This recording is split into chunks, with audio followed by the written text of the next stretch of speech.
With so much change and uncertainty today, what can we in talent acquisition do to ensure that we are best positioning ourselves, our team, and our company for success when the markets pick back up and things return?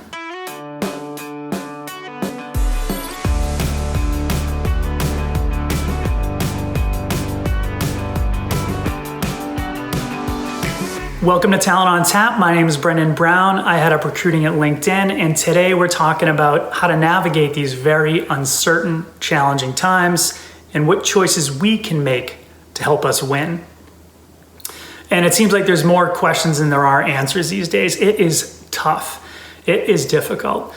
But having lived through 3 big recessions myself, I can tell you there are a lot of lessons learned, and there are a lot of opportunities that we can seize if we have the right focus, the right mindset, and the right approach. Recently, our head of people analytics sent me a link to a HBR article, a Harvard Business Review article from 2010. And it was focused on research, the first research of its kind, quantitative research on a set of companies that went through the 2008 downturn and what choices they made around investing, not investing, etc. And the headlines were very interesting. The companies that ended up being the winners, they were not the companies that cut fast and cut deep. I think you hear that a lot about companies, cut fast, cut deep, whatever that may mean. And also you hear about companies that invest. It wasn't the fast cuts, cut deep, and it was not the bold, quick investments. Those companies that were thoughtful about carefully analyzing where to invest and where to manage costs, cut costs, ended up being the winners. On the cost management side of things, it was usually around things that were giving operational boost, operational efficiency. And then while still investing in things like R&D, marketing, acquiring other assets, etc. And those are the companies, when things returned, ended up being the market winners. I think we can apply some of that thinking to recruiting itself. So let's consider ourselves CEO of our own company, and let's think through sort of what those priorities might be. Let's start with infrastructure. So infrastructure runs all of our teams. And when you think about infrastructure, I think about if I've been somewhere, maybe it could be a country, could be a hotel, or it could be a really good piece of software that you run that is just super efficient. You don't even have to think, you don't have to anticipate. The processes are clear, the processes are simple. Scalable, predictable, repeatable are 3 words I think about when it comes to infrastructure, and we should settle for nothing other than that in our recruiting teams. So what are the main pieces that run your infrastructure? Obviously your applicant tracking system, and you might be thinking, Brendan, I don't have a nickel to spend. Maybe that's true. Or maybe you do have some money to spend. I know in the past, investing in something like an ATS, my age-old excuse was like, we're too busy. I don't want to swap out ATSs now.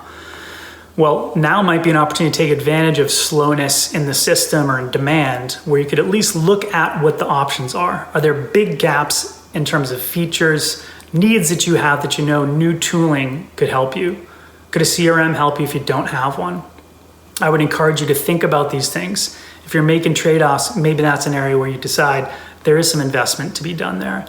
Maybe just start by mapping your processes, current state, future state. Where are the gaps? Do you have knockout questions in your system? Do you need some automation in your system that you know is out there in the market but you don't have? So think about it. Again, maybe that's not the area of focus, but ask yourself, scalable, predictable, repeatable. Other tools, are there new tools out there that you want to take a look at that can boost efficiency? Again, back to that HBR article, things that would give you operational lift and efficiency. We've worked on a few things at LinkedIn.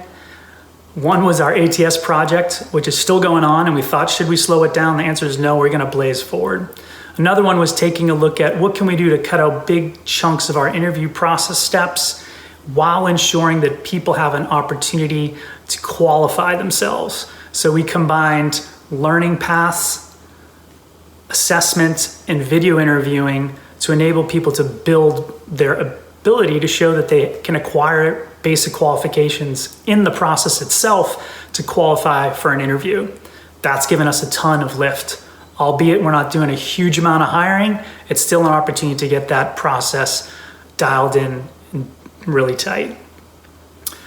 Other things we may want to take a look at: existing tools, existing processes. How is your process today? Does everyone on the recruiting team know exactly what's expected in your process? Do people know what's expected in terms of compliance, data management, and make sure your data is clean? I know for years I've worked on recruiting teams where it's like, no, the data's no good. That's our data. We're the ones who put it in the system. So if you haven't had a chance, slow down and look at, is your data clean? Do you even understand what data should be put in and how, and what fields? What about tagging? Do you have a tagging system? We spent a long time on our recruiting team making sure just within LinkedIn Recruiter, everyone shared the same understanding and set of tags so we can move quickly and use it in a very sort of CRM-like fashion with the use of tags.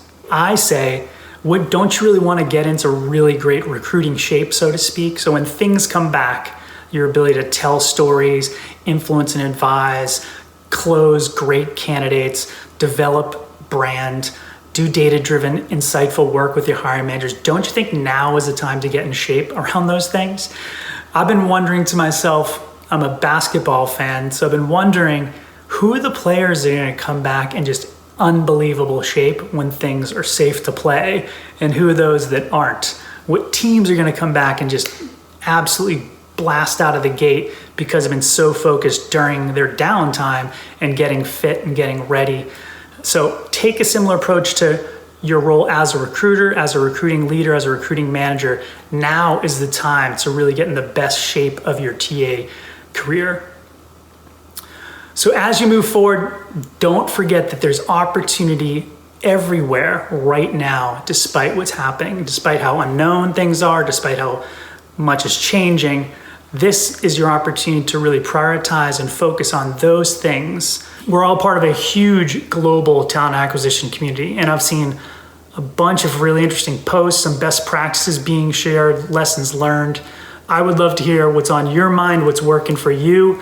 Post in the comments. And until next time, please stay healthy, stay well, stay safe, and thanks for checking out Talent on Tap.